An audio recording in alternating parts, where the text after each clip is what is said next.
യേശു ക്രിസ്തുവിന്റെ നിസ്തുല്യ നാമം ഉയർത്തപ്പെടുമാറാകട്ടെ.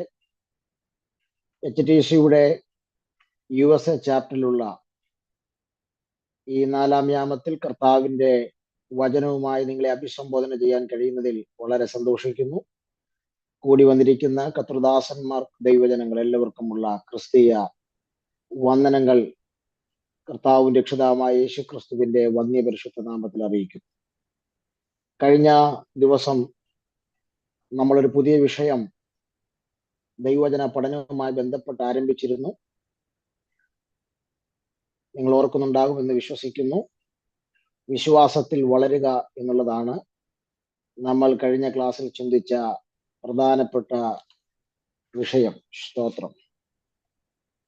വിശ്വാസത്തിൽ വളരുക, ഗ്രോ ഇൻ ഫെയ്ത്ത്. കഴിഞ്ഞ ക്ലാസ്സിൽ നമ്മൾ വിശ്വാസം എന്താണെന്നുള്ളതിനെ കുറിച്ചുള്ള കുറച്ച് ഡെഫിനേഷനുകളും വിശ്വാസത്തിന്റെ അധ്യായം എന്നറിയപ്പെടുന്ന എബ്രായ ലേഖനം 11-ാം അധ്യായത്തിൽ നിന്ന് ആരംഭ 12 വാക്യങ്ങളിൽ നിന്ന് വിശ്വാസത്തിന്റെ ചരിത്രം, വിശ്വാസത്തിന്റെ പ്രത്യാശ, ഇങ്ങനെയൊക്കെയുള്ള ചില വിഷയങ്ങളെ കുറിച്ചും ആ 12 വാക്യങ്ങളിൽ നിന്ന് വിശ്വാസത്തിന്റെ ചില തലക്കെട്ടുകളുമൊക്കെയാണ് ചിന്തിച്ചത്. എനിക്കതൊന്നും ആവർത്തിക്കാനുള്ള സമയമില്ല. ഒന്നാമത്തെ വീഡിയോ ഇവിടെ യൂട്യൂബിൽ അവൈലബിൾ ആണ്. അതിനകത്ത് ശ്രദ്ധിച്ചാൽ നിങ്ങൾക്ക് അതിന്റെ ഇൻട്രൊഡക്ഷൻ പാർട്ട് ലഭിക്കും. ഇന്ന് നമ്മൾ വിശ്വാസത്തിൽ വളരുക എന്നുള്ള ഈ ടോപ്പിക്കിന്റെ 2-ാമത്തെ ക്ലാസ്സിലേക്ക് പ്രവേശിക്കുമ്പോൾ പ്രധാനമായും ചിന്തിക്കാൻ മനസ്സിൽ ആഗ്രഹിക്കുന്ന വിഷയം വിശ്വാസത്തിന്റെ കുറവ് എങ്ങനെ പരിഹരിക്കാം,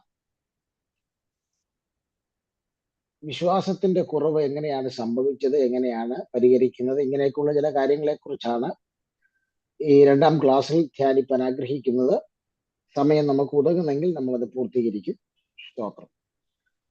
2 ക്ലാസ്സുകളിലൂടെ ഈ വിഷയം മുൻപോട്ട് കൊണ്ടുപോകണം എന്ന് കരുതുന്നു. ഇന്നത്തെ ചിന്തകൾക്ക് വേണ്ടി നമുക്ക് 1 തെസ്സലോനിക്ക ലേഖനം 3-ാം അധ്യായത്തിന്റെ 10-ാമത്തെ വാക്യം വായിച്ച് നമുക്ക് ഇന്നത്തെ ധ്യാനം ആരംഭിക്കാം.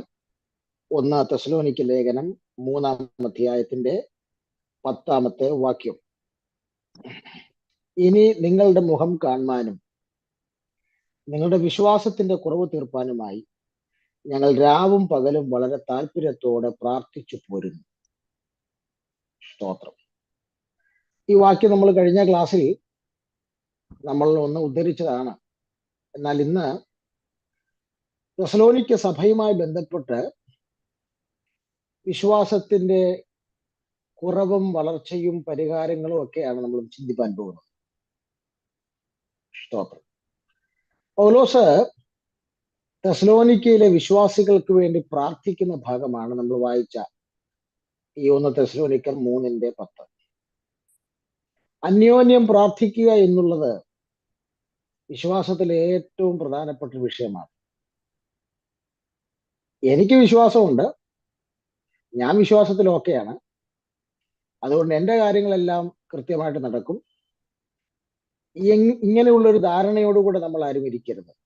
പകരം മറ്റുള്ളവരുടെ വിശ്വാസത്തിന്റെ വർധനവിന് വേണ്ടി നാം അന്യോന്യം പ്രാർത്ഥിക്കണം എന്നുള്ളത് വിശ്വാസത്തിനകത്തെ ഏറ്റവും പ്രധാനപ്പെട്ട ഒരു വിഷയമാണ്. സ്തോത്രം. ഇവിടെ പ്രാരംഭമായി നമ്മൾ ചിന്തിപ്പാൻ പോകുന്നത് തെസ്സലോനിക്ക സഭയുടെ ചില സ്വഭാവ വിശേഷങ്ങൾ, അവരുടെ ചില പ്രത്യേകതകൾ, പ്രത്യേകിച്ച് വിശ്വാസവുമായി ബന്ധപ്പെട്ടുള്ള അവരുടെ ചില പ്രത്യേകതകൾ നമ്മളൊന്ന് പ്രാരംഭമായി ശ്രദ്ധിക്കാൻ പോവുകയാണ്. 1-ാം അധ്യായം മുതലാണ് നമ്മൾ ശ്രദ്ധിക്കാൻ പോകുന്നത്. സ്തോത്രം. 3-ാം അധ്യായത്തിന്റെ 10-ാം വാക്യം വരെ നമ്മൾ ആ വിഷയങ്ങൾ ധ്യാനിക്കും. ചില അത്യാവശ്യം കാര്യങ്ങൾ 2 തെസ്സലോനിക്ക ലേഖനത്തിൽ നിന്നും നമുക്ക് ഈ വിഷയത്തിന്റെ പഠനത്തോടുള്ള ബന്ധത്തിൽ എടുക്കേണ്ടത് അത്യാവശ്യമാണ്. സ്തോത്രം. ഇവിടെ 1-ാം അധ്യായത്തിലേക്ക് വന്നാൽ അതിന്റെ 2-ാം വാക്യത്തിലേക്ക് നിങ്ങൾ വരുമ്പോൾ, സ്തോത്രം, ലേഖനം ആരംഭിക്കുന്നതേ ഉള്ളൂ. സ്തോത്രം. വെൽക്കം പറഞ്ഞു തുടങ്ങിയപ്പോൾ തന്നെ പൗലോസ് തെസ്സലോനിക്കയിലെ വിശ്വാസികളെ ഓർത്ത് സ്തോത്രം ചെയ്യുന്ന ഭാഗമാണ് ഈ ഭാഗത്ത് നമ്മൾ കാണുന്നത്. സ്തോത്രം. 1-ാം അധ്യായത്തിന്റെ 1 തെസ്സലോനിക്കർ 1-ാം അധ്യായത്തിന്റെ 4-ാം വാക്യത്തിൽ പൗലോസ് തെസ്സലോനിക്ക വിശ്വാസികളെ ഓർത്ത് സ്തോത്രം ചെയ്യുകയാണ് ദൈവസന്നിധിയിൽ. ലേഖനം എഴുതി തുടങ്ങിയതേ ഉള്ളെന്ന് ഓർക്കണം. വെൽക്കം ചെയ്ത് തുടങ്ങിയപ്പോഴേ പൗലോസിന് അവരെ ഓർത്ത് സ്തോത്രം ചെയ്യാനുള്ള ചില കാര്യങ്ങൾ ഉണ്ട്. അത് തന്റെ ഹൃദയത്തിൽ ഇങ്ങനെ നിറഞ്ഞു നിൽക്കുക. ഇച്ചിരൂടെ കഴിയട്ടെന്നൊന്നുമില്ല. തുടങ്ങിയപ്പോഴേ പൗലോസ് അതങ്ങ് പ്രകടിപ്പിക്കുക. സ്തോത്രം. ഇനി അവരെ കുറിച്ച് ഓർത്ത് സ്തോത്രം ചെയ്യാൻ പല കാരണങ്ങൾ ഉണ്ടായിരുന്നെങ്കിലും അതിൽ ഒരു പ്രധാന കാരണം അത് 2-ാം വാക്യത്തിൽ നമുക്ക് കാണാൻ കഴിയുന്നുണ്ട്. സ്തോത്രം. എന്നാണ് 2-ാം വാക്യം? ഞങ്ങളുടെ പ്രാർത്ഥനയിൽ നിങ്ങളെ സ്മരിച്ചുകൊണ്ട് നിങ്ങളുടെ വിശ്വാസത്തിന്റെ വേലയും സ്നേഹത്തിന്റെ പ്രയത്നവും. എന്നെ വല്ലാതെ ചിന്തിപ്പിച്ച ഒരു പദമാണ്. സ്തോത്രം. നിങ്ങളുടെ വിശ്വാസത്തിന്റെ വേലയും. സ്തോത്രം. ഇവിടെ ഇവരുടെ വിശ്വാസത്തിന്റെ പ്രവൃത്തിയെ കുറിച്ചാണ് എഴുതിയിരിക്കുന്നത്. ഇനി ഈ ഭാഗം വായിച്ചപ്പോൾ എനിക്ക് മനസ്സിലായത് തെസ്സലോനിക്ക സഭയിലെ അവർക്ക് അവരുടെ സ്വഭാവ ഗുണങ്ങളിൽ ഒത്തിരി കാര്യങ്ങൾ സ്തോത്രം പറയാനുണ്ടെങ്കിലും അതിൽ 1-ാമത്തെ പോയിന്റ് ആയിട്ട് നമ്മൾ കരുതുന്നത് അവരുടെ വിശ്വാസത്തിന്റെ വേലയാണ്, അല്ലെങ്കിൽ വിശ്വാസത്തിന്റെ പ്രവൃത്തിയാണ്. സ്തോത്രം. അതാണ് ഈ സഭയുടെ 1-ാമത്തെ പ്രത്യേകത, നമ്മൾ വിശ്വാസവുമായി ബന്ധപ്പെട്ട് കാണുന്ന വിഷയം. അപ്പൊ അതിനകത്തുനിന്ന് എനിക്ക് മനസ്സിലായ കാര്യം, ഈ സഭയുടെ ഭൗതികമായ പ്രവൃത്തിയാണെങ്കിലും അവരുടെ സ്നേഹത്തിന്റെ പ്രയത്നമാണെങ്കിലും ആ സഭയ്ക്ക് നടക്കുന്ന ആന്തരികവും ഭാഗ്യവുമായ എല്ലാ പ്രവൃത്തികളും വിശ്വാസത്തിൽ അധിഷ്ഠിതമാണ്, പണത്തിൽ അധിഷ്ഠിതമല്ല. സഭയിലുള്ള ഏതെങ്കിലും കാശുള്ള അച്ചായന്റെ കുടുംബത്തെ അധിഷ്ഠിതമായ അല്ല ആ സഭ പോകുന്നത്. ആ സഭയിലെ ആന്തരികവും ഭാഗ്യവുമായിട്ടുള്ള എല്ലാ വിഷയങ്ങളും സ്നേഹത്തിന്റെ പ്രയത്നമാണെങ്കിലും ഭൗതിക പ്രവൃത്തി എല്ലാം അധിഷ്ഠിതമായിരിക്കുന്നത് വിശ്വാസത്തിന്റെ പ്രവൃത്തിയിലാണ്. സ്തോത്രം. അല്ലെങ്കിൽ വിശ്വാസത്തിലാണ് അധിഷ്ഠമായിരിക്കുന്നത്. ഇതാണ് പൗലോസ് അവരെ കുറിച്ച് ഓർത്ത് സ്തോത്രം ചെയ്യാനുള്ള ഒരു പ്രധാനപ്പെട്ട കാരണം. ഇന്ന് രാവിലെ നിങ്ങൾ ഈ ദൂത് കേൾക്കുമ്പോൾ, സ്തോത്രം, മറ്റുള്ള ആളുകൾക്ക് നിങ്ങളെ നോക്കുമ്പോൾ ദൈവത്തിന് സ്തോത്രം ചെയ്യാനുള്ള വിശ്വാസം എന്റെയും നിങ്ങളുടെയും ജീവിതത്തിൽ ഉണ്ടോ എന്ന് നാം ഒന്ന് പരിശോധിക്കണം. അതോ മറ്റുള്ള ആളുകൾ നമ്മെ നോക്കുമ്പോൾ ഉള്ള സ്തോത്രം കൂടെ പോകുമോ എന്നുള്ളതും നാം ഒന്ന് പുനഃപരിശോധന നടത്തേണ്ട ഒരു വിഷയമാണ്. സ്തോത്രം.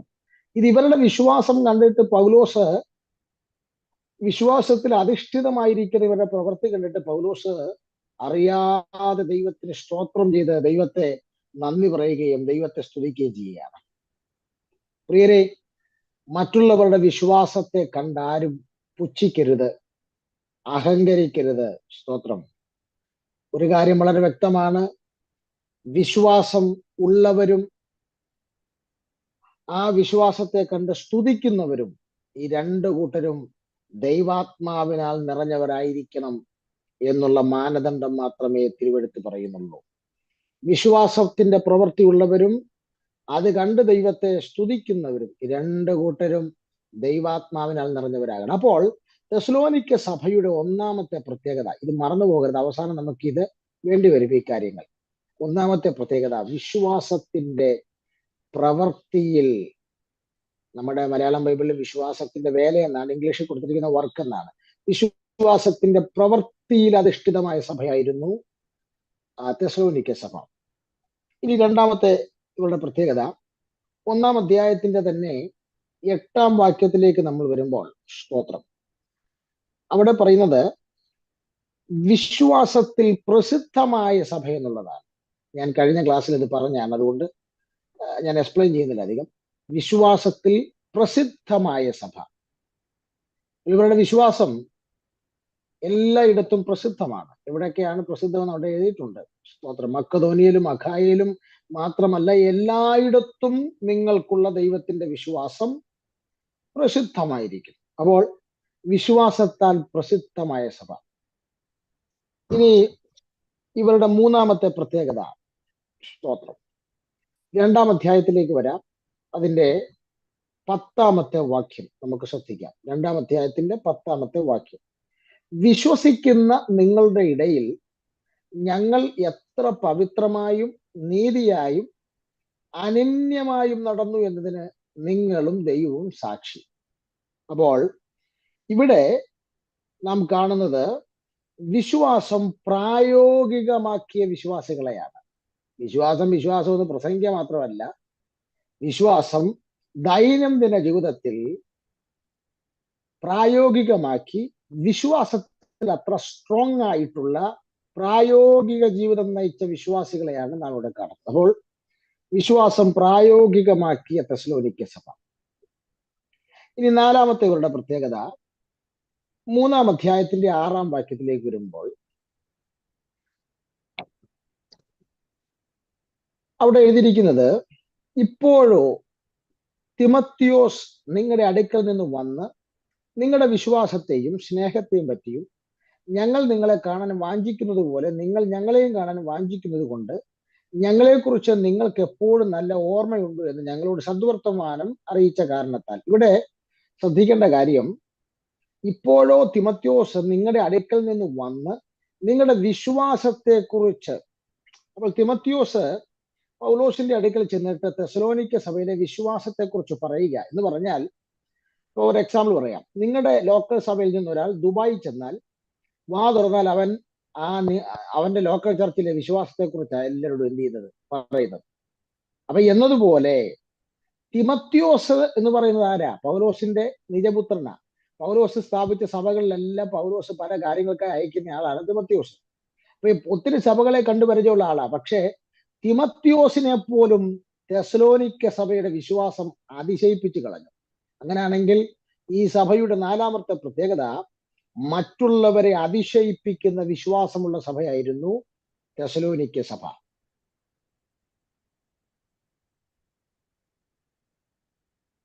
ഇനി 5ാമത്തെ കാര്യത്തിലേക്ക് വരാം. 3ാം അധ്യായത്തിന്റെ 7ാമത്തെ വാക്യം നോക്കി. സഹോദരന്മാരെ, ഞങ്ങളുടെ സകല കഷ്ടത്തിലും സങ്കടത്തിലും നിങ്ങളുടെ വിശ്വാസം ഹേതുവായി ഞങ്ങൾ നിങ്ങളെക്കുറിച്ചുള്ള ആശ്വാസം പ്രാപിച്ചു. സ്തോത്രം. എന്താണ് ഈ 3:7 അർത്ഥം? സ്തോത്രം. പൗലോസിന്റെ കൂടെയുള്ള ആളുകൾക്കും പൗലോസ് ഉൾപ്പെടെയുള്ളവർക്ക് ചില പ്രതിസന്ധികൾ ഉണ്ടായി. അതാണ് പൗലോസ് പറഞ്ഞത്, ഞങ്ങൾ സകല കഷ്ടങ്ങളിലും സങ്കടങ്ങളിലും. പൗലോസിനും കൂടെ ഉള്ളവർക്കൊക്കെ കുറെ കഷ്ടങ്ങളും സങ്കടങ്ങളും ചില പ്രതിസന്ധികളും ഒക്കെ ഉണ്ടായി. സ്തോത്രം. എന്നാൽ ഈ പൗലോസ് പോലും ഈ കഷ്ടവും പ്രതിസന്ധിയും വന്നപ്പോൾ തെസ്സലോനിക്ക സഭയിലെ വിശ്വാസികളുടെ വിശ്വാസം നിമിത്തം പൗലോസ് ധൈര്യപ്പെട്ടു. അയ്യോ, അപ്പൊ സാധാരണ സഭയല്ല, ധന്യനായ പൗലോസ്ലീഹായെ പോലും പ്രതിസന്ധികൾക്കകത്ത് ധൈര്യപ്പെടുത്തത്തക്ക രീതിയിലുള്ള വിശ്വാസമായിരുന്നു തെസ്സലോനിക്ക സഭയ്ക്ക് ഉണ്ടായിരുന്നത്. അങ്ങനെങ്കിൽ തെസ്സലോനിക്ക സഭയുടെ വിശ്വാസത്തിന്റെ 5ാമത്തെ കാര്യം മറ്റുള്ളവർക്ക് ധൈര്യം പകർന്നു കൊടുക്കുന്ന വിശ്വാസം. മറ്റുള്ളവർക്ക് ധൈര്യം പകർന്നു കൊടുക്കുന്ന വിശ്വാസം. ഇനി 6ാമത്തെ കാര്യത്തിലേക്ക് വരികയാണ്. അതാണ് നമ്മൾ വായിച്ച കുറുവാക്യം 3:10. അവിടെ പൗലോസ് പറയാണ്, വിശ്വാസത്തിൽ കുറവുള്ള തെസ്സലോനിക്ക സഭ. അതാണ് 3ാം അധ്യായത്തിന്റെ 10ാം വാക്യം. അപ്പൊ ഞാന് ഇത് പറയാൻ കാര്യം, അതിപ്രധാനപ്പെട്ട 5 കാര്യങ്ങൾ വിശ്വാസത്തെക്കുറിച്ച് പറഞ്ഞിട്ടാണ് പൗലോസ് 6ാമത്തെ കാര്യം എന്നുള്ള രീതിയിലാണ് പറഞ്ഞത്. നിങ്ങളുടെ വിശ്വാസത്തിൽ നേരിയ കുറവ് ഞാൻ കാണുന്നുണ്ട്. അയ്യോ, എന്തൊക്കെയാണ്? സ്തോത്രം. മറന്നു പോകരുത്. ഒന്ന്, വിശ്വാസത്തിന്റെ പ്രവൃത്തി ചെയ്ത തെസ്സലോനിക്ക സഭ, വിശ്വാസത്തിൽ പ്രസിദ്ധമായ തെസ്സലോനിക്ക സഭ, വിശ്വാസം പ്രായോഗികമാക്കിയ തെസ്സലോനിക്ക സഭ, മറ്റുള്ളവരെ അതിശയിപ്പിച്ച വിശ്വാസമുള്ള തെസ്സലോനിക്ക സഭ, മറ്റുള്ളവർക്ക് ധൈര്യം പകർന്നു കൊടുക്കുന്ന അത്ര വിശ്വാസമുള്ള തെസ്സലോനിക്ക സഭ. ഈ സഭയോടാണ് പൗലോസ് പറയുന്നത്, 1 തെസ്സലോനിക്കർ 3:10 പറയുന്നത്, നിങ്ങളുടെ വിശ്വാസത്തിനകത്ത് കുറവുള്ളതായി ഞാൻ കാണുന്നു. ഞാൻ ഇത്രയും ഈ 5 കാര്യങ്ങൾ ഇവരുടെ പ്രത്യേകത വായിച്ചിട്ട് 6ാമത് പൗലോസ് പറഞ്ഞപ്പോൾ ഒന്ന് ഞെട്ടി. കാരണം ഇതിൽ കൂടുതൽ ഇനി എന്ത് വിശ്വാസം വേണം? ഇനി വിശ്വാസത്തിന്റെ എക്സ്ട്രീം ലെവലിൽ അവർ നിൽക്കുന്നത്, ഹൈഹസ്റ്റ് ലെവലിൽ നിൽക്കുക. ഇത് കേൾക്കുന്ന നമ്മൾ ഓർക്കണം, നമ്മൾ ഇതിന്റെ 1%, 0% പോലും ഇല്ല പലരും.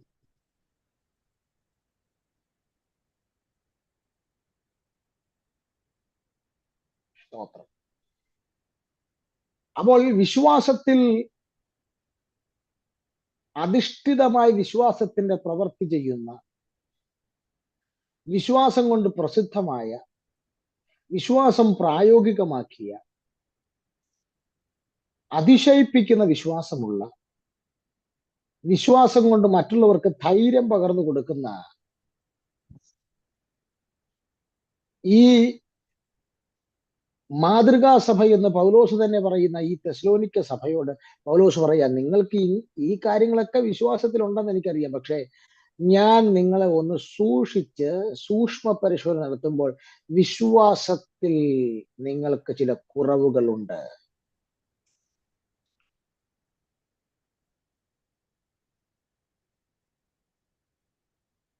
സ്തോത്രം. നമുക്കിനി ആ 3-ാം അധ്യായത്തിന്റെ 10-ാം വാക്യം ശ്രദ്ധിക്കാം. 3 കാര്യങ്ങളാണ് പൗലോസ് അവിടെ പറയുന്നത്. ഒന്നാമത്തെ കാര്യം, എനിക്ക് നിങ്ങളുടെ മുഖം കാണണം. 2, നിങ്ങളുടെ വിശ്വാസത്തിന്റെ കുറവ് എനിക്ക് പരിഹരിക്കണം അല്ലെങ്കിൽ തീർക്കണം. 3, ഞാൻ നിങ്ങൾക്ക് വേണ്ടി പ്രാർത്ഥിക്കുകയാണ്.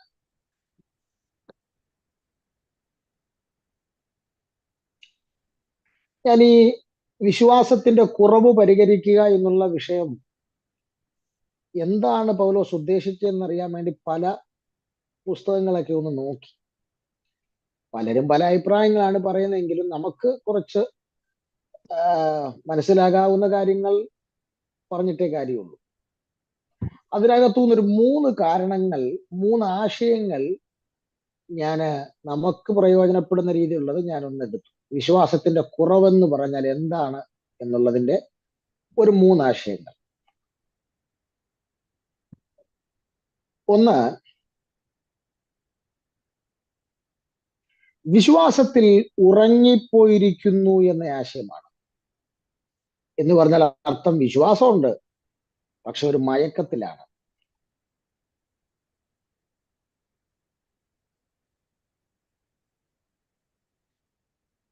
രണ്ടാമത്തെ ആശയം, വിശ്വാസത്തിന്റെ കുറവ് എന്നുള്ളതിന്റെ രണ്ടാമത്തെ ആശയം,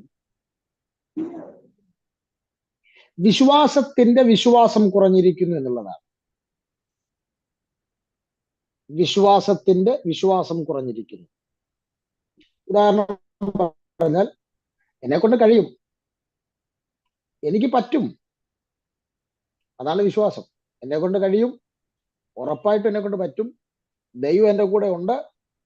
പക്ഷെ ഇടയ്ക്ക് ഇനി എങ്ങാനും പാളി പോയാലോ, ഇനി എങ്ങാനും അബദ്ധം പറ്റിയാലോ, ദൈവം കൂടെ ഇല്ലാതിരിക്കുകയാണോ? അതാണ് വിശ്വാസത്തിന്റെ വിശ്വാസം കുറഞ്ഞിരിക്കും.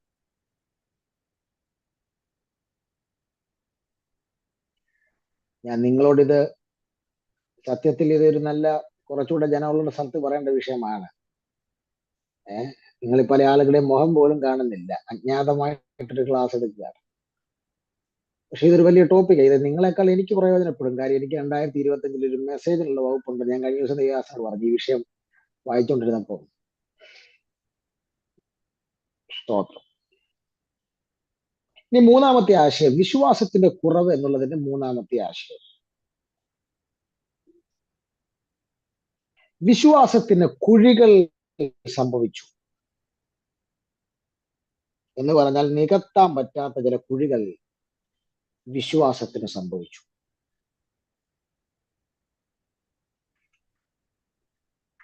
അപ്പോൾ വിശ്വാസത്തിൽ അധിഷ്ഠിതമായ പ്രവർത്തി ചെയ്യുന്ന,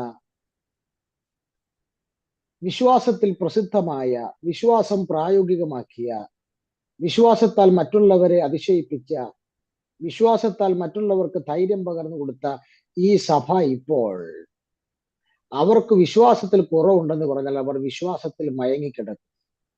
അവരുടെ വിശ്വാസത്തിന്റെ ചില വിശ്വാസങ്ങൾ കുറഞ്ഞു പോയിരിക്കും. അവരുടെ വിശ്വാസത്തിനകത്ത് ചില കുഴികൾ വന്നിരിക്കും. അതെന്തൊക്കെയാണെന്ന് ഞാൻ പറയും. സ്തോത്രം. ഇതാണ് വിശ്വാസത്തിന്റെ കുറവ് എന്നതുകൊണ്ട് പൗലോസ് ഉദ്ദേശിക്കുന്ന ആശയമെന്ന് ചില ബൈബിൾ സ്കോളേഴ്സ് അഭിപ്രായപ്പെടുന്നു. ഞാൻ അതിൽ ഏറ്റവും പ്രധാനപ്പെട്ട 3 കാര്യങ്ങളാണ് പറയുന്നത്. നമുക്ക് തൽക്കാലം അതിവിടെ വെച്ച് നിർത്താം. നമുക്കിനി 2 തെസ്സലോനിക്കയിലേക്ക് വരാം. 2 തെസ്സലോനിക്ക ലേഖനം 1-ാം അധ്യായത്തിന്റെ 3-ാം വാക്യം വായിക്കാം. സഹോദരന്മാരെ, നിങ്ങളുടെ വിശ്വാസം ഏറ്റവും വർദ്ധിച്ചു. ആളാം പ്രതി നിങ്ങൾക്ക് എല്ലാവർക്കും അന്യോന്യം സ്നേഹം പെരുകയും വരികയാൽ ഞങ്ങൾ യോഗ്യമാകും വണ്ണം ദൈവത്തിന് എപ്പോഴും നിങ്ങളെക്കുറിച്ച് സ്തോത്രം ചെയ്യാൻ കടംപെട്ടിരിക്കും. ഇവിടെ പൗലോസ് തെസ്സലോനിക്ക സഭയെക്കുറിച്ച് പറയുകയാണ്, സഹോദരന്മാരെ, നിങ്ങളുടെ വിശ്വാസം ഏറ്റവും വർദ്ധിച്ചു. 3:10 1 തെസ്സലോനിക്കർ 3:10 വിശ്വാസത്തിൽ കുറവുണ്ടെന്ന് പറഞ്ഞ പൗലോസ് 2 തെസ്സലോനിക്കർ 1:3 പറയുകയാണ്, നിങ്ങളുടെ വിശ്വാസം ഏറ്റവും വർദ്ധിച്ചു. അപ്പോൾ എന്താണ് അതിന്റെ അർത്ഥം? ഒറ്റ അർത്ഥമേ ഉള്ളൂ. 1 തെസ്സലോനിക്കർ 3-ാം അധ്യായത്തിന് ശേഷമുള്ള 2 അധ്യായം, ഏത് 4-5 അധ്യായങ്ങളിലൂടെ സ്തോത്രം എന്തൊക്കെയോ ചില കാര്യങ്ങൾ സംഭവിച്ചു. ആ 2 അധ്യായത്തിൽ സംഭവിച്ച കാര്യങ്ങളാണ് 2 തെസ്സലോനിക്ക ലേഖനം 1-ാം അധ്യായത്തിൽ വന്നപ്പോൾ ഇവരുടെ വിശ്വാസം വർദ്ധിക്കാനുണ്ടായ കാരണം.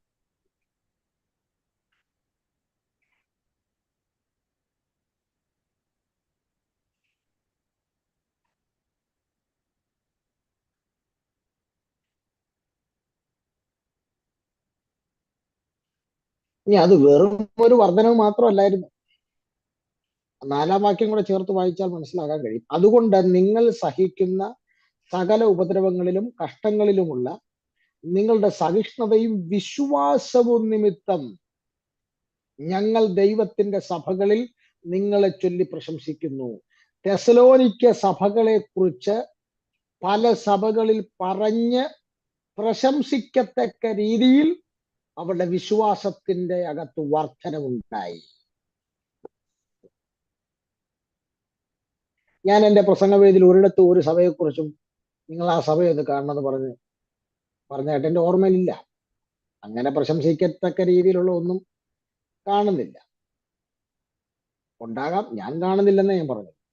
സ്തോത്രം. അപ്പോൾ ഇവരുടെ വിശ്വാസം വർദ്ധിച്ചെന്ന് പറഞ്ഞാൽ കേവലം ഒരു വർധനമല്ല, പിന്നെ വിവിധ സഭകളിൽ ഈ സഭയെക്കുറിച്ച് പറയത്തക്ക രീതിയിൽ ഈ ഇവരുടെ വിശ്വാസത്തിൽ പ്രശംസിക്കത്തക്ക രീതിയിലുള്ള വർധനവാണ് ഇവർക്കുണ്ടായത്. സ്തോത്രം. ഇനി അത് മാത്രമല്ല, ഇതിനു ശേഷം ഇവർക്ക് വർധനമുണ്ടായല്ലോ. ഈ വിശ്വാസം, വർദ്ധിച്ച വിശ്വാസം, പ്രശംസിക്കപ്പെട്ട വിശ്വാസം നാളെ ഇവർക്ക് ഏത് സമയത്ത് ഇല്ലാതാകാം. അതുകൊണ്ട് പൗലോസ് അതിന് ചില മുന്നറിയിപ്പുകളും കൊടുക്കുന്നുണ്ട്. അപ്പോൾ വിശ്വാസത്തിന്റെ കാര്യത്തിൽ പൗലോസ് എത്ര കോൺഷ്യസ് ആയിരുന്നു എന്നുള്ളത് ഞാൻ ചിന്തിച്ചു.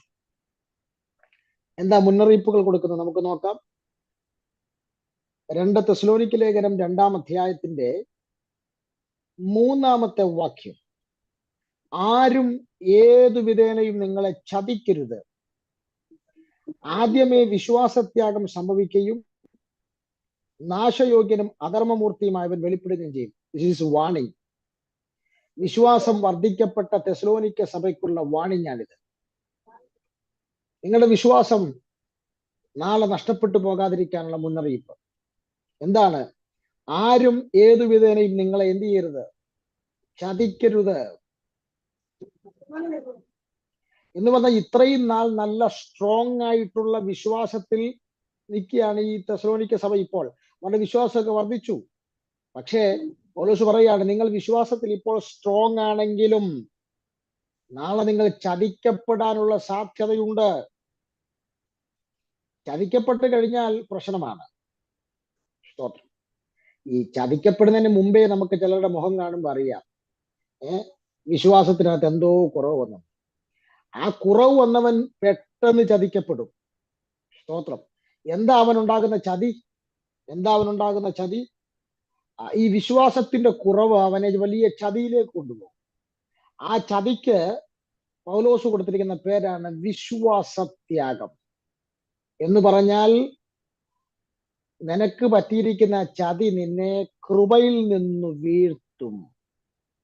അപ്പോൾ കൃപയിൽ നിന്നുള്ള വീഴ്ചയാണ് വിശ്വാസത്തിൽ കുറവ് വന്ന് ചതിക്കപ്പെട്ടാൽ ഒരാൾക്കുണ്ടാകുന്നത്.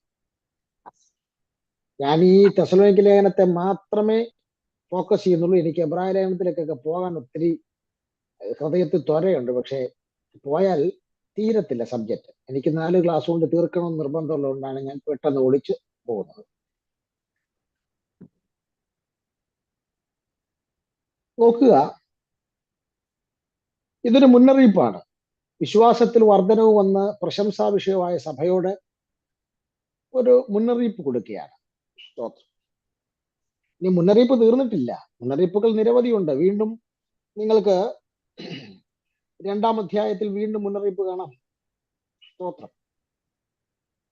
11-ാം വാക്യം ശ്രദ്ധിച്ച്, സത്യത്തെ വിശ്വസിക്കാതെ അനീതിയിൽ രസിക്കുന്ന ഏവർക്കും ന്യായവിധി വരേണ്ടതിന്. എന്താ ഈ ഭാഗത്ത് പറയുന്നത്? സ്തോത്രം.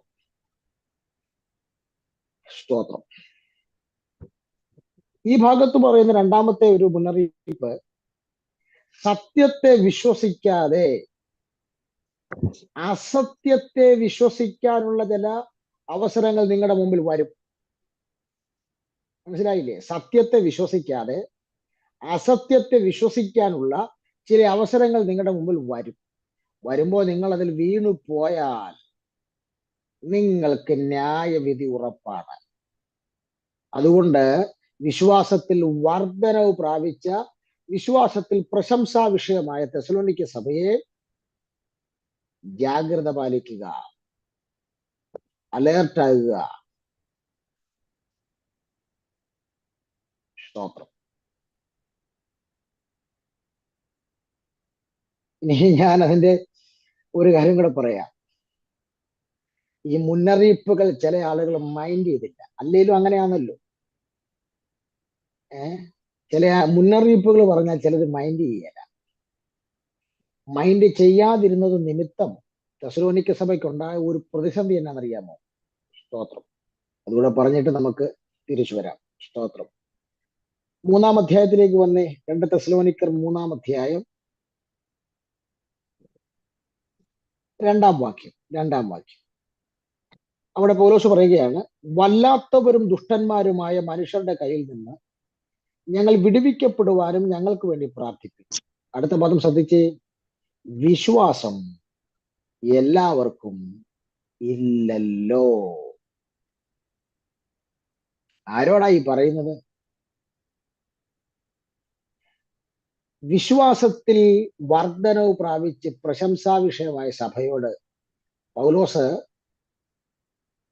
ഇപ്പോൾ പറയുക, ഈ അധ്യായം എഴുതി നിർത്തുമ്പോൾ പൗലോസ് പറയുക, വിശ്വാസത്തിൽ വർധനവ് പ്രാപിച്ച സഭയോട് പൗലോസ് പറയുകയാണ്, ഈ ലേഖനം എഴുതി നിർത്തും പറയുക, എല്ലാവർക്കും വിശ്വാസമില്ലല്ലോ. എന്താ അതിന്റെ അർത്ഥം? വിശ്വാസത്തിൽ വർധനവും പ്രശംസാ വിഷയമൊക്കെ ആയെങ്കിലും നാളെ സംഭവിക്കാൻ സാധ്യതയുള്ള വിഷയങ്ങളെ മുൻകൂട്ടി കണ്ട് പൗലോസ് തന്ന മുന്നറിയിപ്പുകളെ അവരെന്ത് ചെയ്തു? അവഗണിച്ചു.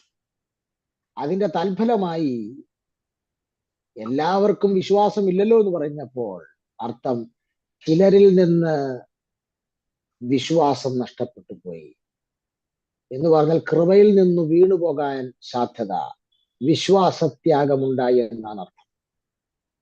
അതുകൊണ്ട് വിശ്വാസത്തിൽ വർദ്ധിച്ചവരാണേലും കൃപാവരങ്ങളിൽ വർദ്ധിച്ചവരാണേലും എനിക്ക് നിങ്ങളോട് പറയാനുള്ളത്, നിങ്ങൾ ശുശ്രൂഷ ചെയ്തു, നല്ല ശുശ്രൂഷയായിരുന്നു, നല്ല വിശ്വാസമായിരുന്നു, പക്ഷെ ഇപ്പൊ ഒന്നുമില്ല എന്ന് പറഞ്ഞ് കൃപയിൽ നിന്ന് വീണുപോയി എന്ന് പറയാതെ മരണം വരെ വിശ്വാസത്തിന്റെ വർധനവിൽ നിൽപ്പാൻ, മരണം വരെ കൃപയിൽ നിൽപ്പാൻ, അനുദിന മുന്നറിയിപ്പുകളെ മുൻപിൽ പരിഗണിച്ചുകൊണ്ട് വിശ്വാസ ജീവിതം മുന്നോട്ട് നീക്കാൻ പരിശുദ്ധാത്മാവ് നിങ്ങൾക്ക് കടുത്ത വാണിംഗ് നൽകുകയാണ്. സ്തോത്രം. ഇവിടെ ഞാൻ ഈ ഭാഗത്തിലേക്ക് വരുമ്പോൾ എന്നെ വളരെ 1 തെസ്സലോനിക്ക ലേഖനത്തിൽ നമ്മൾ കണ്ടതാണ്. 1 തെസ്സലോനിക്ക ലേഖനത്തിന്റെ 1-ാം അധ്യായത്തിന്റെ 8-ാം വാക്യത്തിൽ നിങ്ങളുടെ വിശ്വാസം ഗ്രേറ്റ് ആണ്, പ്രശസ്തമാണ്, പ്രസിദ്ധമാണെന്ന് പറഞ്ഞ പൗലോസ് 2 തെസ്സലോനിക്ക ലേഖനം 3-ാം അധ്യായത്തിൽ എഴുതി കൺക്ലൂഡ് ചെയ്യുമ്പോൾ പറയുകയാണ്, നിങ്ങളിൽ പലർക്കും വിശ്വാസമില്ല. സ്തോത്രം. ഇതിനപ്പുറം എന്താണ് നമ്മൾക്ക് പൗലോസ് തരേണ്ട വാണിങ്? സ്തോത്രം. ഞാൻ ഈ ഭാഗത്തു നിന്ന് 1-2 കാര്യങ്ങൾ കൂടെ പറഞ്ഞ് ഇന്നത്തെ ക്ലാസ് ഞാൻ അവസാനിപ്പിക്കാം. സ്തോത്രം. ഈ ധന്യനായ പൗലോസ്ലീഹ കൊരിന്ത്യർക്ക് ലേഖനം എഴുതുമ്പോൾ, 1 കൊരിന്ത്യൻസ് 1 കൊരിന്ത്യർക്ക് ലേഖനം എഴുതുമ്പോൾ 13-ാം അധ്യായത്തിൽ, എല്ലാവർക്കും സുപരിചിതമായ ഭാഗമാണ്, കാണാതെ തന്നെ അറിയാവുന്ന ഭാഗമാണ്, അതിന്റെ 13-ാമത്തെ വാക്യം, അതായത് ഏറ്റവും അവസാനത്തെ വാക്യം, 1 കൊരിന്ത്യർ 13-13. ആകയാൽ വിശ്വാസം, പ്രത്യാശ, സ്നേഹം, ഈ 3ഉം നിലനിൽക്കുന്നു, ഇവയിൽ വലുതോ സ്നേഹം തന്നെ. പൗലോസ് ഈ 13-ാം അധ്യായത്തിൽ സ്നേഹത്തെ കുറിച്ചുള്ളൊരു പഠനം നടത്തുക, സ്നേഹത്തെക്കുറിച്ച് ഇങ്ങനെ പറഞ്ഞു വരുമ്പോൾ പൗലോസ് അതിന്റെ ഏറ്റവും അവസാന വാക്യത്തിൽ വന്നിട്ട് പറയുകയാണ്, നിലനിൽക്കുന്ന 3 കാര്യമുണ്ട്, അത് വിശ്വാസം, പ്രത്യാശ, സ്നേഹമാണ്. പക്ഷെ ഈ 3 കാര്യത്തിൽ ഏറ്റവും വലുത് സ്നേഹം തന്നെയാണ്, നോ ഡൗട്ട്. പക്ഷേ എന്നെ ചിന്തിപ്പിച്ചെന്നാണെന്നറിയാമോ, നിലനിൽക്കുന്നത് സ്നേഹമാണെങ്കിലും സ്നേഹം ഉൽപ്പാദിപ്പിക്കപ്പെടണമെങ്കിൽ ആദ്യം വേണ്ടത് വിശ്വാസം. അതുകൊണ്ടാണ് വിശ്വാസത്തിൽ തുടങ്ങിയത്. സ്തോത്രം.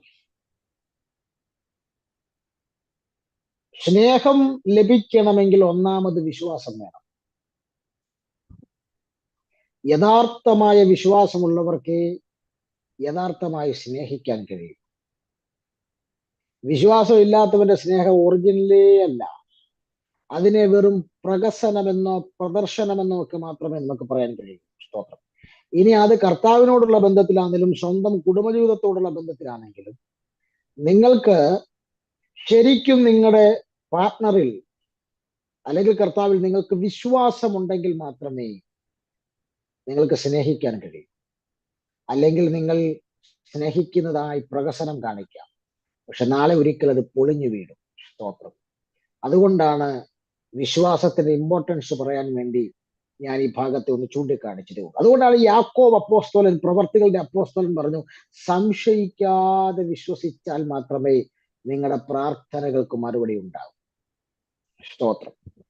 അപ്പോൾ ഇതൊരു ചെറിയ കാര്യമല്ല. സ്തോത്രം. വിശ്വാസത്തിൽ അതിസമ്പന്നമായ, വിശ്വാസത്തിൽ പേര് കേൾപ്പിച്ച തെസ്സലോനിക്ക സഭയുടെ ചെറിയ കുറവുകളെ പരിശുദ്ധാത്മാവ് പൗലോസിലൂടെ ഫോക്കസ് ചെയ്തെങ്കിൽ ഇന്ന് പകലിൽ നമ്മുടെ അകത്തെ കുറവുകളെ എത്ര ഗൗരവമായിട്ടായിരിക്കും പരിശുദ്ധാത്മാവ് അതെ അപ്രോച്ച് ചെയ്യുന്നത്, നമ്മുടെ അടുക്കിലേക്ക് വിരൽ ചൂണ്ടുന്നത്. സ്തോത്രം. ഒരു പുനഃപരിശോധനയ്ക്ക് ഇതൊരു തോട്ടായിട്ടോ ഒന്നും നിങ്ങൾ ചിന്തിക്കരുത്. ഞാൻ ഈ ക്ലാസ് എടുക്കുന്നതിന്റെ പുറകിൽ നിങ്ങളുടെ വിശ്വാസത്തിന്റെ തലങ്ങൾ വർദ്ധിക്കാൻ വേണ്ടിയുള്ള ഒരു ശ്രമമാണ്. സ്തോത്രം. ചുമ്മാ ഇങ്ങോട്ട് വന്ന് കസേര ഇരുന്നിട്ട് എന്തെങ്കിലും പറയാം, ഞാൻ മണിക്കൂറുകൾ ഇരുന്ന് എഴുതി തയ്യാറാക്കിയ നോട്ടുകളാണ് കൈമാറുന്നത്. ഇതിന് നല്ല കഷ്ടപ്പാടും പ്രയത്നവും പുറകിലുണ്ട്.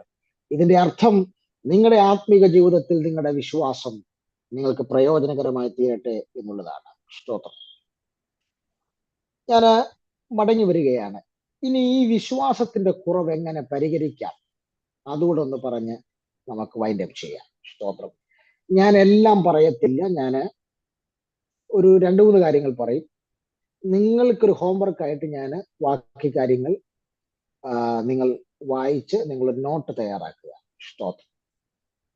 ഇവിടെ 2 തെസ്സലോനിക്ക ലേഖനം 3-ാം അധ്യായത്തിന്റെ 3-ാം വാക്യത്തിൽ പൗലോസ്ലീഹ എന്താണ് പറഞ്ഞത്? സ്തോത്രം.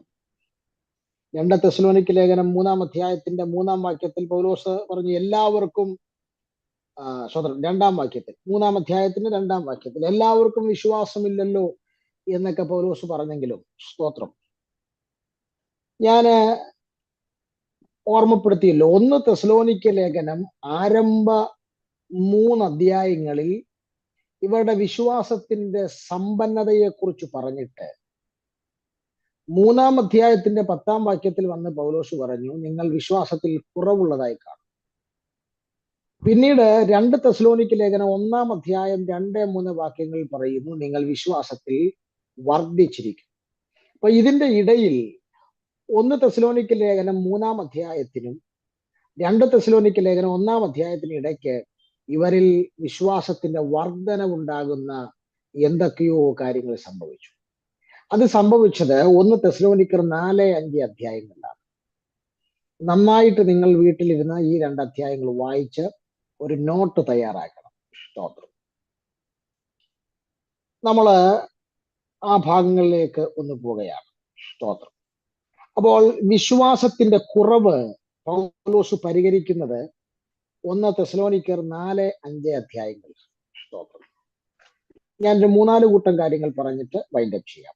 1-ാമത്തെ കാര്യത്തിലേക്ക് വരാം. വിശ്വാസത്തിൽ വർധനവുണ്ടാകാൻ എന്ത് ചെയ്യണം, അഥവാ വിശ്വാസത്തിന്റെ കുറവ് പരിഹരിച്ച് വിശ്വാസത്തിൽ വർധനവുണ്ടാകാൻ എന്താണ് ചെയ്യേണ്ടത്? സ്തോത്രം.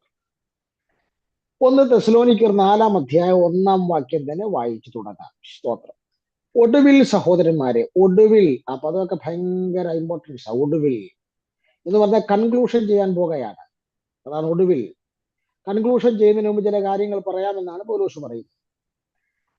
ദൈവപ്രസാദം ലഭിപ്പാൻ തക്കവണ്ണം നിങ്ങൾ എങ്ങനെ നടക്കണമെന്ന് ഞങ്ങളോട് ഗ്രഹിച്ചതുപോലെ നിങ്ങൾ നടക്കുന്നത് പോലെ തന്നെ ഇനിയും അധികം വർദ്ധിച്ചു വരേണ്ടതിന് ഞങ്ങൾ കർത്താവായ യേശുവിന്റെ നാമത്തിൽ നിങ്ങളെ അപേക്ഷിച്ച് പ്രബോധിപ്പിക്കും.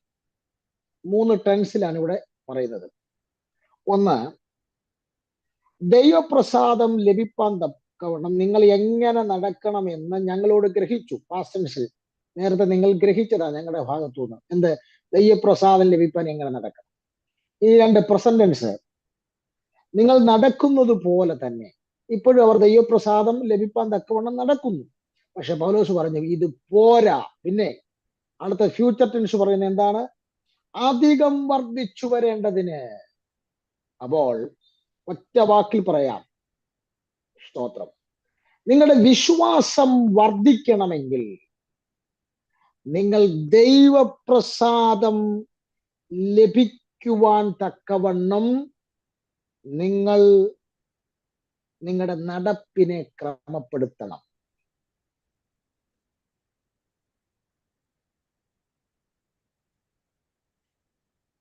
ദൈവപ്രസാദം ലഭിക്കുന്ന നിലയിൽ നിങ്ങൾ നടക്കണം. ദൈവപ്രസാദം ലഭിക്കാൻ തക്കവണ്ണം നിങ്ങളുടെ നടപ്പിനെ ക്രമപ്പെടുത്തുന്നവന് മാത്രമേ വിശ്വാസത്തിൽ വർധനവ് അനുഭവിക്കാൻ കഴിയൂ.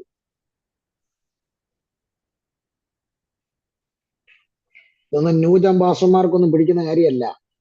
സ്തോത്രം. ഇത് തനി തിരുവഴുത്താണ് ഞാൻ പറയുന്നത്. അതുകൊണ്ട് ഞാൻ അവരുടെ ഇടയിലൊന്നും പോകാറുമില്ല. സ്തോത്രം. എന്ന് പറഞ്ഞാൽ അർത്ഥം ഇത്രയേ ഉള്ളൂ. ദൈവപ്രസാദത്തെ ഖനീഭവിപ്പിക്കുന്ന, അതിനെ നമ്മളിൽ നിന്നും മാറ്റിക്കളയുന്ന നമ്മുടെ വാക്കുകൾ, നമ്മുടെ ജീവിതം, നമ്മുടെ ചിന്തകൾ, ഇതെല്ലാം ക്രമമാകണം. എന്ന് പറഞ്ഞാൽ നമ്മുടെ ജീവിതത്തിലും നമ്മുടെ വാക്കുകളിലും നമ്മുടെ ചിന്തകളിലും ദൈവം പ്രസാദിക്കണം. ചീത്ത വിളിക്കുന്നതാണേലും, കള്ളം പറയുന്നതാണെങ്കിലും, പരിഹസിക്കുന്നതാണേലും, പൊട്ടച്ചൊല്ല് പറയുന്നതാണെങ്കിലും, ചിലർ പറയുന്നത് പാസ എപ്പോഴും ഒന്നുമില്ല, ദേഷ്യം വരുമ്പം വല്ലതൊക്കെ പറഞ്ഞു. അത് മതി, സ്തോത്രം. അത് മതിയെന്ന്, സ്തോത്രം. ദൈവത്തിന് പ്രസാദിക്കാൻ കഴിയാത്ത നിന്റെ ജീവിതം, നിന്റെ വാക്ക്, നിന്റെ പ്രവൃത്തി, 3 മേഖലകളിൽ ക്രമം വരുത്തിയാൽ മാത്രമേ ദൈവപ്രസാദം നിനക്ക് ലഭിക്കൂ. അങ്ങനെ ദൈവപ്രസാദം ലഭിക്കത്തക്ക രീതിയിൽ നിങ്ങളുടെ നടപ്പിനെ ക്രമപ്പെടുത്തിയാൽ മാത്രമേ വിശ്വാസത്തിന്റെ തലം നിങ്ങളിൽ വർദ്ധിക്കൂ, വിശ്വാസത്തിന്റെ കുറവ് പരിഹരിക്കാൻ കഴിയും. രണ്ടാമത്തെ കാര്യത്തിലേക്ക് ഓടിപ്പോകാം. സ്തോത്രം. ഈ രണ്ടാമത്തെ കാര്യം എന്ന് പറയുമ്പോൾ, സ്തോത്രം, ഒരു കാര്യം കൂടെ അവിടെ പറയാനുണ്ട്. സ്തോത്രം. പൗലോസ് അത് നമുക്ക് അടുത്ത ഭാഗത്തിലേക്ക് വരുമ്പോൾ പറയാം. രണ്ടാമത്തെ കാര്യത്തിലേക്ക് വരാം. രണ്ടാമത്തെ കാര്യം, വിശ്വാസം വർദ്ധിക്കണമെങ്കിൽ ദൈവവചനം നന്നായി വായിക്കണം. നമുക്ക് ആ 2-ാം വാക്യം നോക്കിയേ. 4-ാം അധ്യായം 2-ാം വാക്യം. ഞങ്ങൾ കർത്താവായ യേശുവിന്റെ ആജ്ഞയാൽ ഇന്ന കൽപ്പനകളെ തന്നുവെന്ന് നിങ്ങൾ അറിയുന്നുവല്ലോ. പൗലോസ് പറയാ, ഞങ്ങൾ കർത്താവിൽ നിന്ന് പ്രാപിച്ച ചില കൽപ്പനകളൊക്കെ നിങ്ങൾക്ക് എഴുതി നിങ്ങളുടെ കയ്യിൽ തന്നിരിക്കുകയല്ലേ, അത് നിങ്ങൾ ഓർക്കുന്നില്ലേ എന്ന് പറഞ്ഞാൽ, ഞങ്ങൾ കർത്താവിന്റെ കയ്യിൽ നിന്ന് പ്രാപിച്ചെടുത്ത് നിങ്ങൾക്ക് നൽകിയ കൽപ്പനകൾ നിങ്ങളുടെ കയ്യിൽ തന്നിരിക്കുന്നു. ആ കൽപ്പനകൾ വായിക്കുകയും ധ്യാനിക്കുകയും ചെയ്യുമ്പോഴാണ് വിശ്വാസത്തിന്റെ അളവ് വർദ്ധിക്കുന്നത്. ചില ആളുകൾ കുടുംബ പ്രാർത്ഥനയ്ക്ക് പെട്ടെന്ന് നിർത്താൻ വേണ്ടി ഏറ്റവും ചെറിയൊരു സങ്കീർത്തനം വായിക്കും. രാവിലെയും വൈകിട്ടും ആരെ ബോധിപ്പിക്കാൻ വേണ്ടി സങ്കീർത്തനത്തിൽ നിന്ന് മാത്രമല്ല, രാവും പകലും വചനം ധ്യാനിക്കണമെന്നാണ് യോശുവയുടെ ദൈവം പറഞ്ഞത്. 5 വാക്യമേ വായിച്ചുള്ളെങ്കിൽ ഇരുന്ന് ധ്യാനിക്കണം. ആ 5 വാക്യങ്ങൾക്കകത്തുനിന്ന് ഇമ്പോർട്ടന്റ് ആയിട്ടുള്ള കാര്യങ്ങൾ എഴുതി വെക്കണം. ആ വാക്യങ്ങളോട് ചില ചോദ്യങ്ങൾ ചോദിക്കണം, അതിനെ സ്റ്റഡി ചെയ്യണം. ഇന്ന് നിങ്ങളുടെ ഹൃദയത്തിന്റെ അന്തർഭാഗത്ത് നിങ്ങളുടെ വചനധ്യാനത്തിലുള്ള കുറവ്, തിരുവെടുത്തുകളിലേക്കുള്ള സമീപനത്തിലുള്ള കുറവ് നിങ്ങളുടെ വിശ്വാസത്തിലും സംഭവിക്കും. ഞാനൊരു രാജ്യം ഓർക്കുന്നില്ല കൃത്യമായിട്ട്, അറിയാവുന്നവരുണ്ടെ പറയണം. ഒരു ഉണർവുണ്ടായതിനെ കുറിച്ച് കഴിഞ്ഞ ദിവസം ഇങ്ങനെ വായിച്ചു. ഒരു റൂമിനകത്ത് കയറിയിരുന്ന് 40-50 പേര്, അവര് 100-150 ദിവസം വചനം വായിച്ചുകൊണ്ടിരുന്നു കണ്ടിന്യൂസ് ആയിട്ട്. 1-2 ദിവസമൊക്കെ 3 ദിവസമൊക്കെ ആയപ്പോൾ ചിലർ വചനം വായിച്ച് തീർത്തു. 24 hours തീർന്നെങ്കിലും അവർ വീണ്ടും വീണ്ടും വായിച്ചു, പല പ്രാവശ്യം റിപ്പീറ്റ് ചെയ്ത് വായിച്ചു. വായിക്കും തോറും ചിലരുടെ കണ്ണുകൾ നിറഞ്ഞൊഴുകിക്കൊണ്ടേയിരുന്നു. 1 പ്രാവശ്യം 2 പ്രാവശ്യം വായിച്ചിട്ട് വെളിപ്പെടാത്ത പലതും വീണ്ടും വീണ്ടും വായിച്ചപ്പോൾ അവർക്ക് വെളിപ്പെട്ടു.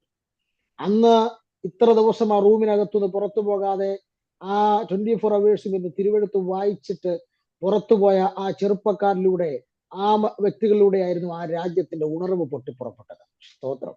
ഇന്ന് പകൽ നിങ്ങൾ ചെറിയ കാര്യമല്ല, തിരുവെടുത്ത് ധ്യാനിക്കുന്നത് അസാധാരണ കാര്യമാണ്. ഈ തിരുവെടുത്തിലെ വിഷയങ്ങളാണ് നമ്മുടെ വിശ്വാസത്തിന്റെ തലം വർദ്ധിപ്പിക്കുന്നത്. നമ്മുടെ ദൈവം ആരാണ്? ചെങ്കടൽ പിളർന്നവനാണ്, യോർദാനെ വറ്റിച്ചവനാണ്. അവൻ ചെയ്ത മഹാകാര്യങ്ങൾ, സ്തോത്രം. ഈ തിരുവെടുത്തിലെ വലിയ വലിയ സംഭവങ്ങൾ നമ്മളുടെ അകത്തെ വിശ്വാസത്തെ വർദ്ധിപ്പിക്കും. അങ്ങനെങ്കിൽ ദൈവവചനം ധ്യാനിക്കുന്നതിലൂടെയാണ് വിശ്വാസത്തിൽ വർധനവുണ്ടാകുന്നത്. സ്തോത്രം. 3-ാമത്തെ കാര്യത്തിലേക്ക് വരാം. നമ്മുടെ വിശ്വാസം വർദ്ധിക്കാനുള്ള പൗലോസ് പറഞ്ഞു കൊടുത്ത 3-ാമത്തെ സൊല്യൂഷൻ. സ്തോത്രം. 4-ാം അധ്യായത്തിന്റെ 3-ാം വാക്യം ശ്രദ്ധിക്കാം. 4-ാം അധ്യായത്തിന്റെ 3-ാം വാക്യം. ദൈവത്തിന്റെ ഇഷ്ടമോ നിങ്ങളുടെ ശുദ്ധീകരണം തന്നെ, നിങ്ങൾ ദുർനടപ്പ് വിട്ടൊഴിഞ്ഞ്. അപ്പോൾ വിശ്വാസം വർദ്ധിക്കാനുള്ള 3-ാമത്തെ മാർഗം, സ്തോത്രം, ശുദ്ധീകരണം പ്രാപിക്കുക. ശുദ്ധീകരണം എന്നുള്ളത് ദൈവത്തിന്റെ ഇഷ്ടമാണ്. ശുദ്ധീകരണം കൂടാതെ ആരും കർത്താവിനെ കാണുകയില്ല. ശുദ്ധീകരണം പ്രാപിക്കാൻ പറഞ്ഞാൽ അതിന്റെ അർത്ഥം എന്താ? അവിടെ തന്നെ ആ വാക്യത്തിൽ തന്നെ ഉണ്ടല്ലോ. 3-ാം വാക്യം തീരുമ്പോ എന്താ പറഞ്ഞത്? നിങ്ങൾ ദുർനടപ്പ് വിട്ടൊഴിഞ്ഞ്. ആരോടാ പറഞ്ഞത്? വിശ്വാസത്തിൽ പേര് കേട്ട സഭയോട് പറയുക, സംഗതിയൊക്കെ ശരിയാ, പക്ഷേ നിങ്ങളുടെ ഇടയിൽ ദുർനടപ്പുണ്ട്. എന്താ ഈ ദുർനടപ്പ് എന്ന് പറഞ്ഞാൽ? സ്തോത്രം. ചിലര് വ്യഭിചാരവും മദ്യപാനവും മോഷണമൊക്കെ മാത്രമാണ് ദുർനടപ്പ് എന്ന് പറയുന്നത്.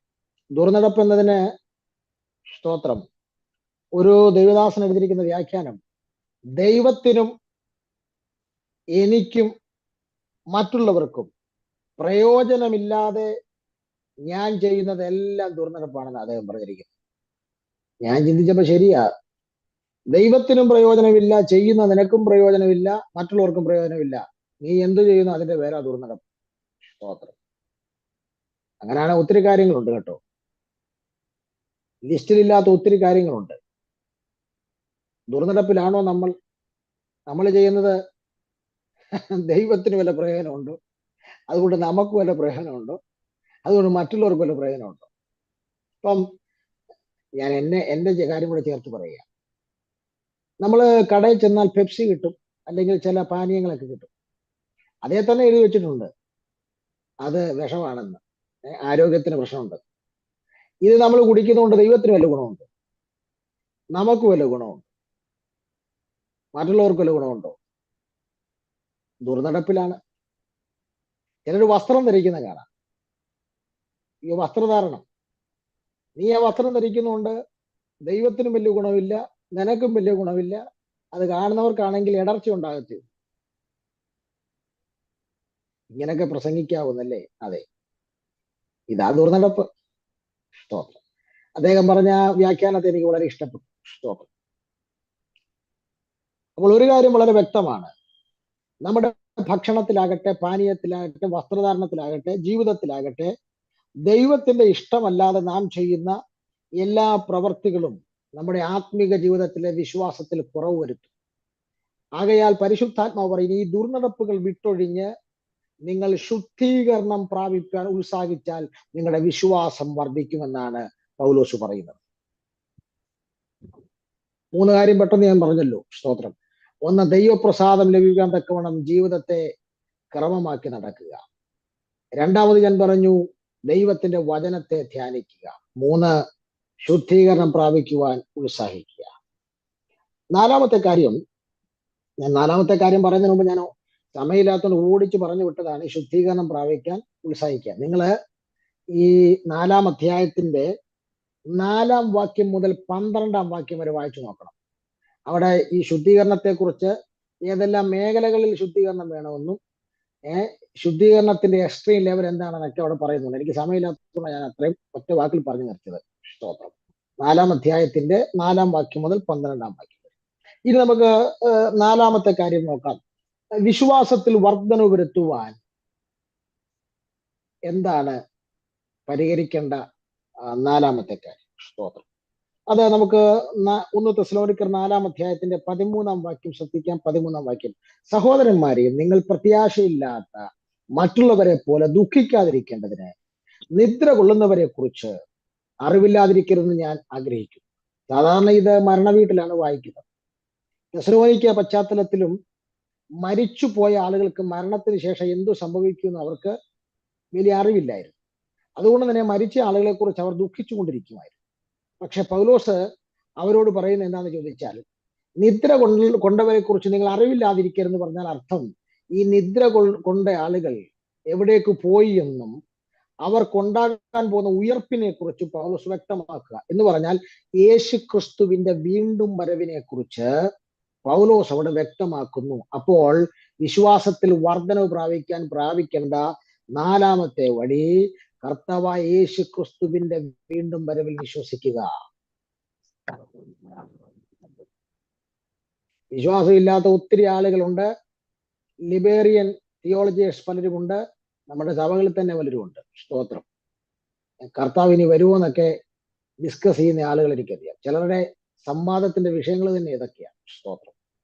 വിശ്വാസം വർദ്ധിക്കണമെങ്കിൽ കർത്താവായ യേശു ക്രിസ്തുവിന്റെ പുനരാഗമനത്തെ നീ വിശ്വസിക്കണം. എങ്കിൽ മാത്രമേ നിനക്ക് മരിച്ചവരെ കുറിച്ചുള്ള അറിവ്, അവർക്ക് എന്ത് സംഭവിക്കും, അവരുടെ ഉയർപ്പ് എന്നീ കാര്യങ്ങളെ കുറിച്ചുള്ള ബോധ്യമുണ്ടാകും. ഇനി 5-ാമത്തെ കാര്യം കൂടെ പറഞ്ഞ് ഞാൻ വൈൻഡപ്പ് ചെയ്യുന്നു. സ്തോത്രം. 5-ാമത്തെ കാര്യം, സ്തോത്രം, ഓടിച്ച് പറഞ്ഞ് അവസാനിപ്പിക്കാം. 5-ാം അധ്യായത്തിലേക്ക് വരാം. 1-ാം വാക്യം, 1 തെസ്സലോനിക്കർ 5-ന്റെ 1. സഹോദരന്മാരെ, കാലങ്ങളെയും സമയങ്ങളെയും കുറിച്ച് നിങ്ങളെ എഴുതി അറിയിപ്പാൻ ആവശ്യമില്ല. സ്തോത്രം. കാലങ്ങളെയും സമയങ്ങളെയും കുറിച്ച് നിങ്ങളെ എഴുതി അറിയിപ്പാൻ ആവശ്യമില്ല. ഞാൻ ഇത് പറയുമ്പോൾ ഒരു കാര്യം കൂടെ പറയാം. ഈ 4-5 അധ്യായങ്ങളിൽ ഒരു 50 കൽപ്പനകളാണ് പൗലോസ് ഇവർക്ക് കൊടുക്കുന്നത്. ഞാൻ എണ്ണി നോക്കിയപ്പോൾ ഒരു 50 കൽപ്പനകൾ കൊടുക്കുന്നു. ഞാൻ അതിനകത്തുനിന്ന് എണ്ണിയെടുത്ത ഒരു 4-5 കാര്യങ്ങളെ പറയുന്നുള്ളൂ വിശ്വാസത്തിൽ വർധനമുണ്ടാകാൻ. ഈ 50 കൽപ്പനകളാണ് പൗലോസ് ഈ 4-5 അധ്യായങ്ങളിൽ കൊടുക്കുന്നത്. അത് കൊടുക്കാനുള്ള കാരണം പൗലോസ് പറയുകയാണ്, കാലങ്ങളെയും സമയങ്ങളെയും കുറിച്ച് നിങ്ങളെ എഴുതി അറിയിക്കേണ്ട ആവശ്യം എന്ന് പറഞ്ഞാൽ കാലം തീരാൻ പോകുകയാണ്. കൃപയുടെ പെട്ടകത്തിന്റെ വാതിൽ അടയപ്പെടാൻ പോകുകയാണ്. പരിശുദ്ധാത്മാവെന്ന പ്രാവ് ഭൂമിയിൽ നിന്ന് പോകാൻ സമയമാകും. പ്രപഞ്ച ലക്ഷണങ്ങളും യഹൂദ ലക്ഷണങ്ങളും ജാതി ലക്ഷണങ്ങളും വിളിച്ചറിയിക്കുന്നു, കാഹളം ധരിക്കാൻ സമയമാകും. തിരുവെഴുത്തുകളുടെ നിവർത്തികൾ പലതും നമ്മെ അതേ വിളിച്ചറിയിക്കുന്നു, നാം മറ്റൊരു ലോകത്തിലേക്ക്, നമ്മുടെ രാജ്യത്തിലേക്ക് പോകാൻ പോകുകയാണ്. സ്തോത്രം. അപ്പോൾ പൗലോസ് പറയുന്നു, ഇനി കാലങ്ങളെക്കുറിച്ചോ സമയങ്ങളെക്കുറിച്ചോ പറയേണ്ട കാര്യമില്ല, കാലം തീരുകയാണ്. കാലം തീരുകയായതുകൊണ്ട് ഞാൻ നിങ്ങൾക്ക് എഴുതി തന്ന കൽപ്പനകൾ മുഴുവൻ നിങ്ങൾ പ്രമാണിക്കണം. സ്തോത്രം. അപ്പോൾ ഒരു കാര്യം എനിക്ക് മനസ്സിലായി.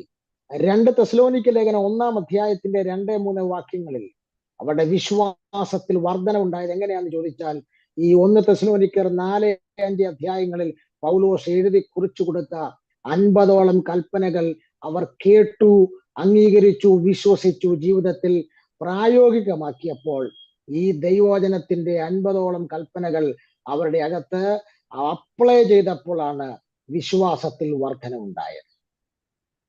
ഇന്ന് രാവിലെ ഈ വചനം കേൾക്കുമ്പോൾ നിങ്ങളുടെ വിശ്വാസത്തിൽ വർധനമുണ്ടായാൽ മാത്രമേ നിങ്ങൾക്ക് എന്തെങ്കിലുമൊക്കെ ആത്മീക ജീവിതത്തിൽ ചെയ്യാൻ കഴിയൂ. സ്തോത്രം. സ്തോത്രം. വിശ്വാസത്തിൽ വർധനമുണ്ടായെങ്കിൽ മാത്രമേ ആത്മീക ജീവിതത്തിൽ നിങ്ങൾക്ക് ഫലകരമായ എന്തെങ്കിലും ചെയ്യാൻ കഴിയൂ. അതുകൊണ്ട് ഞാൻ ഈ 5 കാര്യങ്ങൾ കൊണ്ട് ഇവിടെ നിർത്തുന്നു. നിങ്ങൾ മറക്കരുത്, 4-5 അധ്യായങ്ങൾ നിങ്ങൾ ശരിക്ക് വിശകലനം ചെയ്ത് പഠിക്കുക. ഇനിയും അവിടെ കാര്യങ്ങൾ കിട്ടാനുണ്ട്. സ്തോത്രം. പ്രാർത്ഥനയ്ക്കായി തലകൾ വണക്കാം, കണ്ണുകൾ മൂടാം. സ്തോത്രം. വിശ്വാസത്തിൽ വളരുക എന്നുള്ളതിന്റെ 2ാമത്തെ ടോപ്പിക്കാണ് നമ്മൾ ഇപ്പോൾ കേട്ടത്. അടുത്ത ദിവസം നമ്മൾ മറ്റൊരു ടോപ്പിക്കിലേക്ക് വരും. സ്തോത്രം. ഇന്ന് പകൽ നമ്മൾ ഈ വചനം ചിന്തിക്കുമ്പോൾ എവിടെയൊക്കെ നമ്മുടെ വിശ്വാസത്തിൽ കുറവുകൾ ഉണ്ടെന്ന്, അതേ വിഷയത്തോടടുക്കുമ്പോൾ നമ്മൾ പലപ്പോഴും വിശ്വാസത്തെ തള്ളി പറയും. വിഷയത്തോടടുക്കുമ്പോൾ ചിലർ പറയും, അവനവന് വന്നാലേ മനസ്സിലാകത്തുള്ളൂ, പാസ്റ്റർ അങ്ങനെ പലതും വിശ്വാസമൊക്കെ പറയാം, പാസ്റ്റർ ലൈഫിൽ വരണം. കുഞ്ഞെ, നിന്റെ വിശ്വാസത്തിന്റെ കുറവുകളാണ് ഇതെല്ലാം സൂചിപ്പിക്കുന്നത്. സ്തോത്രം. സാഹചര്യം നിനക്ക് പ്രതികൂലമായി നിൽക്കുമ്പോഴും ആ നെഗറ്റീവ് സിറ്റുവേഷനെ നോക്കി വിശ്വാസം പറയാൻ കാലേബിനെ പോലെ, അതേ വേറൊരാത്മാവുള്ള കാലേബിനെ പോലെ, വേറൊരു സ്വഭാവമുള്ള കാലേബിനെ പോലെ ദൈവത്തിന് തലമുറയിൽ ചിലരെ ആവശ്യമുണ്ട്. ഇന്ന് രാവിലെ സമയം ദൈവാത്മാവ് പറയുന്നു, അത്ഭുതങ്ങൾ സൃഷ്ടിക്കണമെങ്കിൽ വിശ്വാസത്തിൽ വർധനമുണ്ടാകണം. വിശ്വാസത്തിലെ വർധനമാണ് അത്ഭുതങ്ങൾ സൃഷ്ടിക്കുന്നതെങ്കിൽ ഇന്ന് രാവിലെ കർത്താവിനോട് പറയുന്നു, നമുക്കും ആ എബ്രായ ലേഖനം 11-ലെ വിശ്വാസവീരന്മാരുടെ പട്ടികയിൽ നമുക്കും ചേരണ്ടേ പ്രിയരെ. ആകയാൽ നമ്മുടെ വിശ്വാസത്തിന്റെ കുറവ് പരിഹരിക്കാൻ നമുക്കൊന്ന് സമർപ്പിച്ചു കൊടുക്കാം. ഈ കേട്ടതുപോലെ അത് ദൈവത്തെ പ്രസാദിപ്പിക്കാൻ വേണ്ടി നമ്മുടെ ജീവിതം ക്രമീകരിച്ച്, ദൈവത്തിന്റെ വചനത്തെ ധ്യാനിച്ചുകൊണ്ട് ശുദ്ധീകരണം പ്രാപിക്കേണ്ട ഇടങ്ങളിൽ ദുർനടപ്പ് വിട്ട് ശുദ്ധീകരണം പ്രാപിപ്പാൻ, കർത്താവിന്റെ പുനരാഗമനത്തെ കുറിച്ച് വാഞ്ചിക്കുകയും അതിനെ ആഴമായി വിശ്വസിക്കുകയും ചെയ്ത് നാം എത്തിയിരിക്കുന്ന കാലം അവസാനിക്കാൻ പോകുന്നുവെന്ന് മനസ്സിലാക്കി ദൈവത്തിന്റെ കൽപ്പനകൾക്ക് നാം കേൾക്കുകയല്ല, പ്രായോഗികമാക്കാൻ നമ്മെ തന്നെ സമർപ്പിക്കാം. പ്രിയ പിതാവേ, ഇന്ന് പ്രഭാതത്തിൽ ക്ഷമയോടെ ഈ വചനം ഗ്രഹിച്ച പ്രിയപ്പെട്ടവരുടെ മേൽ വചനത്തിന്റെ വലിയ പകർച്ച വെളിപ്പെടണമേ. പരിശുദ്ധാത്മാവ് ഇവരുടെ വിശ്വാസത്തിന്റെ തലത്തെ ആഴമായി വർദ്ധിപ്പിക്കേണ്ടതിനായി പ്രാർത്ഥിക്കുന്നു. കർത്താവെ, ഇത് ഗ്രഹിപ്പാൻ ബുദ്ധി ഇവർക്ക് കൈമാറണമേ, ജ്ഞാനത്തെ കൈമാറണമേ. എല്ലാ മഹത്വവും ഞങ്ങൾ കർത്താവിന് അർപ്പിക്കുന്നു. പ്രാർത്ഥന കേട്ടതിന് സ്തോത്രം. ഒരുമിച്ച് ഞങ്ങളെ അനുഗ്രഹിക്കുന്നു യേശു ക്രിസ്തുവിൻ ധന്യമുള്ള നാമം.